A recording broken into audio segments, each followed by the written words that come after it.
ದಿನ ನನ್ನ ಕರೆದಿರೋದಕ್ಕೆ ತುಂಬ ಸಂತೋಷ ಆಗ್ತದೆ. ಏಕೆಂದರೆ ಒಬ್ಬೊಬ್ಬರಲ್ಲೂ ಒಂದು ಟ್ಯಾಲೆಂಟ್ ಇದೆ. ಅವ್ನು ಆಡ್ತಾ ಇದ್ರೆ ಅವ್ನು ನಗಿಸ್ತಾನೆ, ಇವ್ರು ಅಂತ ನೋಡಿ ನಗ್ತಾ ಇದ್ದಾರೆ. ಅದು ಒಂಥರ ಎಂಟರ್ಟೈನ್ಮೆಂಟ್ ಅಲ್ವಾ? ಹಾಗಾಗಿ ತುಂಬ ಚೆನ್ನಾಗಿದೆ.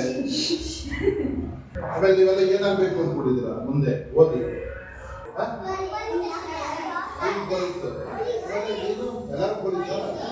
ಶ್ರೀ ಸಾಯಿ ಸಮ್ಮರ್ ಕ್ಯಾಂಪ್ ವತಿಯಿಂದ ಆಯೋಜಿಸಲಾಗಿದ್ದ ಫಸ್ಟ್ ಬ್ಯಾಚ್ ಗ್ರ್ಯಾಂಡ್ ಫಿನಾಲೆಗೆ ರಾಜ್ಯ ಮಾನವ ಹಕ್ಕುಗಳ ಸಂರಕ್ಷಣಾ ಸಂಸ್ಥೆಯ ರಾಜ್ಯಾಧ್ಯಕ್ಷರು ಮತ್ತು ಜೊತೆಯಲ್ಲಿ ಪತ್ರಿಕೆ ಸಂಪಾದಕರಾದ ಸುರೇಶ್ ಕೆಎನ್ಸಿ ಅವರನ್ನ ವಿಶೇಷ ಅತಿಥಿಗಳನ್ನಾಗಿ ಆಹ್ವಾನಿಸಲಾಗಿತ್ತು.